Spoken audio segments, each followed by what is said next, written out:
Αυτό το κείμενο είναι οι 47 σελίδες του ΣΥΡΙΖΑ. Εμένα μου γέννησε μια απορία, διότι λέει συμφωνία για την οικονομική πολιτική, τις μεταρρυθμίσεις της περίοδου Ιούλιος του 2015 έως 31 Μαρτίου του 2016 και η συμπλήρωση του τρέχοντος προγράμματος.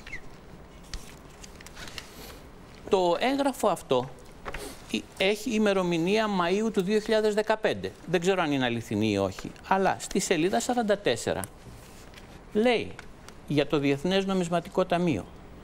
Το χρέος της Ελλάδας στο Διεθνές Νομισματικό Ταμείο θα αναδομηθεί ώστε να πληρώσουμε το συνολικό ποσό σε δύο φάσεις.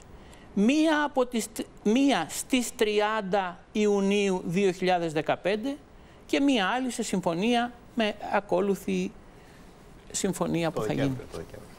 Προσέξτε, αν το Μάιο έλεγε η κυβέρνηση 30 Ιουνίου ότι θα πληρώσει, γιατί εμφανίζεται μία έκπληξη τώρα?